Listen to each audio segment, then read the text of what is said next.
അശ്വതി, തമിഴ്നാട് കൂടി നമുക്ക് വളരെ പ്രധാനപ്പെട്ട ഒരു വിലയിരുത്തലേക്ക് പോകണം. ഏറ്റവും കൂടുതൽ ഈ ടി.വിക്ക് പിടിക്കുന്ന വോട്ടുകളൊക്കെ സ്റ്റാലിന്റെ വോട്ടുകളായിരിക്കും എന്നൊരു കൃത്യമായൊരു വിലയിരുത്തൽ നേരത്തെയൊക്കെ നമുക്കുണ്ടായിരുന്നു. പക്ഷേ ഇപ്പോഴത്തെ ചിത്രങ്ങൾ വെച്ച് നോക്കുകയാണെങ്കിൽ, ഇപ്പോൾ വന്ന എല്ലാ ഏജൻസികൾ വെച്ച് നോക്കുകയാണെങ്കിൽ സ്വാഭാവികമായിട്ടും അങ്ങനെ ഒരു വിലയിരുത്തലേക്ക് കൂടുതലായി നമുക്ക് പോകാൻ സാധിക്കില്ല. സ്റ്റാലിൻ തന്നെ നേരിയ ഭൂരിപക്ഷത്തിലെങ്കിലും അവിടെ തുടരും എന്നുള്ള വളരെ പ്രധാനപ്പെട്ട ചില പ്രഡിക്ഷൻസ് ആണ് ഇപ്പോൾ വന്നിരിക്കുന്നത്. പക്ഷേ വലിയ പെർഫോമൻസുമായി NDA സഖ്യം അവിടെ സജീവ സാന്നിധ്യമായി തന്നെയുണ്ട്. ഒപ്പം ടി.വിക്ക് പ്രജിത്തെ തമിഴ്നാട് നിലവിൽ തമിഴ്നാട്ടിൽ എന്തായാലും DMK സർക്കാർ തന്നെ തുടരുമെന്ന് പറയുമ്പോഴും അവിടെയും ഈ പറയുന്ന രീതിയിലൊരു ശക്തമായ മത്സരം തന്നെ നിലനിൽക്കുന്നുണ്ട് എന്ന് പറയേണ്ടിയിരിക്കുന്നു. കാരണം നമ്മൾ നേരത്തെ സൂചിപ്പിച്ചതുപോലെയാണ് ആക്സിസ് ഇന്ത്യയുടെ സർവേ ഇതുവരെ പുറത്തു വന്നിട്ടില്ല. അതോടൊപ്പം തന്നെ പോൾ ഓഫ് എക്സിറ്റ് പോൾസിന്റെ സർവേയും വരാറുണ്ട്. മാട്രിക്സിന്റെയും പീപ്പിൾസ് പൾസിന്റെയും സർവേ പുറത്തു വന്നിരിക്കുന്നത് എന്നുള്ളതാണ്. അതിൽ DMKക്ക് വലിയ മുന്നേറ്റം സൂചിപ്പിക്കുന്ന ഒരു ഇത് പറയുന്നത് പീപ്പിൾസ് പൾസിന്റെ സർവേയാണ്. അത് 125 മുതൽ 145 സീറ്റിലേക്ക് കാര്യങ്ങൾ പോകുന്നുണ്ട്. അതേസമയം മാട്രിക്സിന്റെ സർവേ DMKക്ക് ഒരു 122, 132 എന്ന രീതിയിൽ നിലനിൽക്കുന്നു. അതേസമയം മാട്രിക്സിന്റെ സർവേയിലേക്ക് AIADMKയ്ക്കും BJP സഖ്യത്തിന് 87 മുതൽ 110 വരെയുള്ള സീറ്റുകളാണ് ലഭിക്കുന്നത്. എന്തായാലും പീപ്പിൾസ് പൾസിന്റെ സർവേയിലേക്ക് വരുമ്പോഴാണ് ടി.വിക്ക് കുറച്ചുകൂടി മുന്നേറ്റം കാഴ്ചവെക്കുമെന്ന്. അതായത് മാട്രിക്സ് സർവേയുടെ അപ്പുറത്തേക്ക് ഒരു 10 മുതൽ 12 വരെ സീറ്റായിരുന്നുവെങ്കിൽ പീപ്പിൾസ് പൾസിന്റെ സർവേയിലേക്ക് വരുമ്പോൾ അത് 18 മുതൽ 24 വരെയായി ഉയരും എന്നുള്ളതാണ്. JVCയുടെ കാര്യം പറയാനുണ്ട്. കാരണം JVC ഇപ്പോൾ നൽകുന്ന ഏറ്റവും പുതിയ റിപ്പോർട്ട് അനുസരിച്ച്, അല്ലെങ്കിൽ അവരുടെ സർവേ അനുസരിച്ച് 3 മുതൽ 7 സീറ്റ് വരെ കേരളത്തിൽ BJP NDA സഖ്യം നേടുമെന്നുള്ളതാണ് അവർ പറയുന്നത്. ഇതിപ്പോൾ JVC എന്ന് പറയുമ്പോൾ അവരെ നിസ്സാരമായി കാണരുത് എന്നൊരു കാര്യം കൂടി പറയേണ്ടതുണ്ട്. കാരണം പല സർവേകളിലും, പ്രത്യേകിച്ച് 2020 ബീഹാർ ഇലക്ഷൻ, 2023 ഛത്തീസ്ഗഡ് ഇലക്ഷൻ, ഇവയൊക്കെ വളരെ കൃത്യമായി പ്രഖ്യാപിച്ച അല്ലെങ്കിൽ ഈ പ്രവചിച്ച ഏജൻസിയാണ് JVC എന്നുള്ളത് നമ്മൾ ഈ ഘട്ടത്തിൽ ഓർക്കണം. അതോടൊപ്പം തന്നെ 2019 ലോക്സഭ ഇലക്ഷൻ പ്രഡിക്ഷന്റെ 99.66% JVCയുടെ പ്രഡിക്ഷൻ ആക്യുറസി എന്നുള്ളത്. അപ്പോൾ അത്ര വലിയ ട്രാക്ക് റെക്കോർഡ് 99.66% ആക്യുറസി. അത്രയും ആക്യുറസിയിൽ 2019 ലോക്സഭ ഇലക്ഷൻ പ്രെഡിക്റ്റ് ചെയ്ത ഒരു ഏജൻസി പറയുകയാണ് കേരളത്തിൽ 3 മുതൽ 7 വരെ സീറ്റ് NDA നേടുമെന്നുള്ളത്. ഈ ഏജൻസി അവർ ഒപ്പം പ്രധാനപ്പെട്ട ചാനലുകളുമായി, പ്രത്യേകിച്ച് ടൈംസ് നൗ പോലുള്ള ചാനലുകളുമായി കേന്ദ്രീകരിച്ചാണ് അവർ ഈ സർവേകൾ നടത്തിയത് എന്നുള്ളതാണ്. അപ്പോൾ 3 മുതൽ 7 വരെ സീറ്റ് എന്നുള്ളത് വലിയ ഒരു റെക്കോർഡാണ്. ഇപ്പോൾ നേരത്തെ സൂചിപ്പിച്ചതുപോലെ കണക്കുകളിലേക്ക് കൂടി JVC പറയുന്നവരുടെ ശതമാന കണക്ക് വെച്ചുകൊണ്ടാണ് അവർ സംസാരിക്കുന്നത്. NDAക്ക് 18% വോട്ട് ഷെയർ ഉണ്ടാകും എന്ന് അവർ പറയുന്നുണ്ട്. അവിടെയാണ് 3 മുതൽ 7 വരെ സീറ്റുകൾ എന്ന് പറയുന്നത്. ഇപ്പോൾ പുറത്തു വന്ന എല്ലാ കണക്കുകളും വെച്ച് നോക്കുകയാണെങ്കിൽ കേരളത്തിൽ 3 സീറ്റ്, മിനിമം 3 സീറ്റ് NDA പിടിക്കും എന്ന് പറയുന്നു. 7 വരെ എത്തിയിട്ടുണ്ട്. അപ്പോൾ ആക്ച്വൽ കണക്ക് എത്രയായിരിക്കും എന്നുള്ളത് ഇനി വരാനിരിക്കുന്നത്. പക്ഷേ ഒരു കാര്യം വ്യക്തമാണ്, 71 നമ്മളെ സംബന്ധിച്ചിടത്തോളം കേവല ഭൂരിപക്ഷം. സ്വാഭാവികമായിട്ട് അത് കടന്ന് മുന്നോട്ട് പോകാൻ സാധിക്കുന്നുണ്ട് UDFന്റെ. പക്ഷേ നമ്മളൊക്കെ പ്രതീക്ഷിച്ചതുപോലെ ഒരു വലിയ ഭരണവിരുദ്ധ വികാരം കേരളത്തിൽ ആഞ്ഞടിക്കുന്ന ഒരു ഭരണവിരുദ്ധ വികാരം ഒരിക്കലുമില്ല.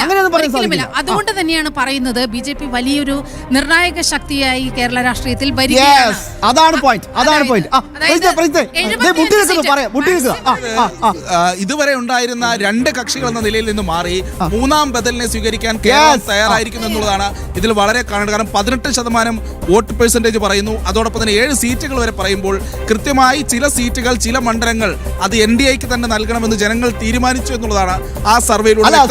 ഒറ്റ കാര്യമുള്ളൂ ഗൗതം, അശ്വതി, ഈ വിഷയത്തിൽ ഇപ്പോഴും നമുക്ക് പറയാൻ സാധിക്കുക, ഈ നെഞ്ചെടുപ്പ് കൂടുന്നത് ഒരു പക്ഷേ ഇടതിനും വലതിനുമായിരിക്കും. ഈ 7 സീറ്റുകൾ, 3 മുതൽ 7 വരെയുള്ള ഈ 7 സീറ്റുകൾ JVC അങ്ങനെ കുറച്ചൊന്നും കാണാൻ സാധിക്കില്ല. ഈ 7 സീറ്റുകൾ ആരുടെയൊക്കെ ടൈംസ് നൗവിന്റെ മറ്റൊരു സർവേ വരികയാണ്. ടൈംസ് നൗ സർവേയും അശ്വതി ഭരണവിരുദ്ധ വികാരം കേരളത്തിൽ ആഞ്ഞു വീശുന്നു എന്ന കൃത്യമായ സന്ദേശം തന്നെ നൽകുകയാണ്.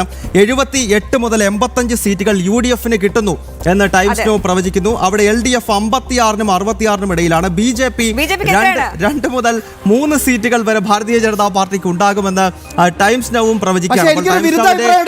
ഭരണവിരുദ്ധ വികാരം ആഞ്ഞടിക്കണമെങ്കിൽ UDF 100 സീറ്റിന് മുകളിൽ പോകണം. ഇത് ഈ 70 സീറ്റ് 80 സീറ്റ് എന്നൊക്കെ പറഞ്ഞാൽ അതൊരിക്കലും ഒരു ഭരണവിരുദ്ധ വികാരം ആളിക്കത്തുന്നു എന്ന് പറയാൻ പറ്റുള്ളൂ. നേരിയ തോതിലൊരു ഭരണവിരുദ്ധ വികാരം ഉണ്ടെന്ന് പറയാം. എന്തായാലും BJP-ക്കാണ് ഇപ്പോൾ കിങ് മേക്കർ ഓഫ് പൊളിറ്റിക്സ് എന്ന് പറയേണ്ടി വരും. കാരണം അവരുടെ ഗ്രൗണ്ട് വർക്ക് അത് എടുത്ത് പറയേണ്ടത് തന്നെയാണ് ഗൗതം. എത്ര മനോഹരമായി, എത്ര സ്ട്രോങ് ആയിട്ട് അടിത്തറയിൽ ചെന്നാണ് അവർ വോട്ട് വാങ്ങിക്കൂട്ടത്. ഈ LDF-ന്റെയും UDF-ന്റെയും വലിയ തോതിലുള്ള വോട്ട് സ്വന്തമാക്കാൻ BJP-ക്ക് കഴിഞ്ഞുവെന്ന് ഞാൻ നിസ്സംശയം പറയും.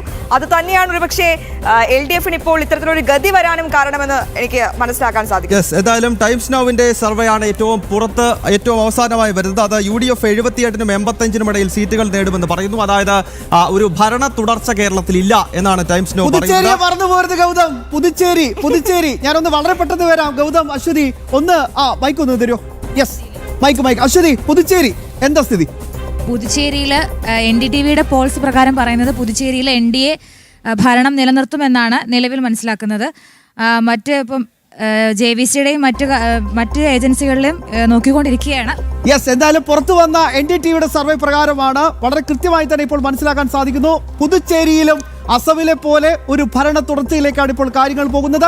അവിടെ NR കോൺഗ്രസിനൊപ്പം BJP അതിശക്തമായി തന്നെ ഭരണം നിലനിർത്തും എന്ന വളരെ പ്രധാനപ്പെട്ട പോയിന്റ്. ഒറ്റ കാര്യം കൂടി, ബംഗാളിന്റെ കാര്യം നമ്മൾ ഈ പറയുന്നതോടൊപ്പം തന്നെ അസം വിട്ടുപോകരുത് ഗൗതം, അശ്വതി. അസമിലെ സംബന്ധിച്ചിടത്തോളം അതിഗംഭീരമായി തിരിച്ചു വരുമെന്ന ഒരുപാട് വാഗ്ദാനങ്ങൾ കോൺഗ്രസിന്റെ രാഹുൽ ഗാന്ധി അടക്കമുള്ള നേതാക്കൾ പറഞ്ഞൊരു സംസ്ഥാനം കൂടിയാണ്.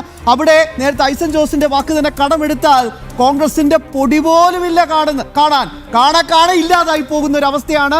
ഈ എക്സിറ്റ് പോൾ ഫലങ്ങളാണ് യഥാർത്ഥത്തിൽ വരുന്നതെങ്കിൽ ഐസൻ. തീർച്ചയായും ഈ എക്സിറ്റ് പോൾ ഫലങ്ങളാണ് വരുന്നതെങ്കിൽ BJP-യുടെ ഒരു തേരോട്ടം തന്നെ ഈ 5 സംസ്ഥാനങ്ങളിൽ നമുക്ക് കാണാൻ സാധിക്കും. പണ്ട് നിരീക്ഷിക്കുമ്പോഴൊക്കെ തന്നെ പലപ്പോഴും പറഞ്ഞിരുന്ന ചില കാര്യങ്ങളുണ്ട്. കോൺഗ്രസ് ഏതെങ്കിലും ഒരു സംസ്ഥാനത്ത് ആദ്യം 2016 ഈ തെരഞ്ഞെടുപ്പ് നടക്കുന്ന സമയത്ത് ഈ 5 സംസ്ഥാനങ്ങളിൽ തന്നെ തെരഞ്ഞെടുപ്പ് നടക്കുമ്പോൾ വളരെ പ്രഗത്ഭനായ ഒരു മാധ്യമപ്രവർത്തകൻ എന്നോട് നേരിട്ട് പറഞ്ഞിട്ടുള്ളതാണ്, ഈ വരുന്ന തെരഞ്ഞെടുപ്പിൽ 5 സംസ്ഥാനങ്ങളിലെ തെരഞ്ഞെടുപ്പിൽ കോൺഗ്രസ് ഒരു സീറ്റ് കൂടുതൽ 5 സംസ്ഥാനങ്ങളിലും ചേർന്ന് വാങ്ങുകയാണെങ്കിൽ കോൺഗ്രസിനെ പ്രതീക്ഷയോടെ നമുക്ക് കാണാം. അത് ആ വാക്ക് തന്നെയാണ് ഇപ്പോൾ ഈ വാക്കിൽ നിന്ന് 10 വർഷത്തിന് ശേഷവും അത് തന്നെയാണ് കാണാൻ സാധിക്കുന്നത്. കാരണം പ്രതീക്ഷയോടെ കാണാൻ ഇനി കോൺഗ്രസിനെ പറ്റില്ല. എങ്ങനെ പ്രതീക്ഷയെ കാണും? ഇപ്പോൾ ഓപ്പറേഷൻ സിന്ദൂർ, അയ്യോ അത് നടക്കില്ല. അതിനെ ചോദ്യം ചെയ്ത ആളുകൾ, വളരെ നിർണായകമായ വനിതാ സംവരണ ബില്ല് അത് സംഘടിതമായി തോൽപ്പിച്ച് അത് തോറ്റെന്നറിഞ്ഞപ്പോൾ പാർലമെന്റിൽ ഒച്ചപ്പാടുണ്ടാക്കുക. ഇങ്ങനെ ഓരോ കാര്യത്തിലും രാജ്യത്തിന് അനുകൂലമായി വരുന്ന എല്ലാ കാര്യങ്ങളിലും ഇതാണ് കോൺഗ്രസിന്റെ നിലപാട്. യെസ്, തീർച്ചയാണ് ഈ കോൺഗ്രസിന്റെ നിലപാട് തന്നെയാണ് ഈ പ്രശ്നങ്ങളിലേക്കെല്ലാം തന്നെ കൊണ്ടെത്തിക്കുന്നത്. പല കാര്യങ്ങളിലും കോൺഗ്രസ് ഓരോ നിലപാടുകൾ എടുക്കുന്നു. ആ നിലപാടുകൾ വളരെ പ്രതികൂലമായി അവരെ തന്നെ ബാധിക്കുന്നു. ഇപ്പോൾ കേരളത്തിലെ കാര്യം തന്നെ എടുക്കുകയാണെങ്കിൽ, കേരളം ഞാൻ പരാമർശിക്കേണ്ട വിഷയമല്ല എങ്കിൽ കൂടി പ്രത്യേകിച്ച് പറയുകയാണ്, പല രാഷ്ട്രീയ നിരീക്ഷകരും ചൂണ്ടിക്കാട്ടിയ ഏറ്റവും നിർണായകമായൊരു പ്രശ്നമുണ്ട് കേരളത്തിൽ. നമ്മളിപ്പോൾ ഭരണവിരുദ്ധ വികാരം എന്ന് പറയുമ്പോൾ സമാനമായ രീതിയിൽ പ്രതിപക്ഷ വിരുദ്ധ വികാരവും കേരളത്തിൽ അതാണ് പോയിന്റ്. ഐസൻ ജോസ് ചൂണ്ടിക്കാണിച്ചതാണ് ഗൗതം പോയിന്റ്. ഭരണവിരുദ്ധ വികാരം എന്ന് പറയുന്നതോടൊപ്പം തന്നെ പ്രതിപക്ഷ വിരുദ്ധ വികാരം കൂടി വർക്ക് ചെയ്യുന്നുണ്ട്.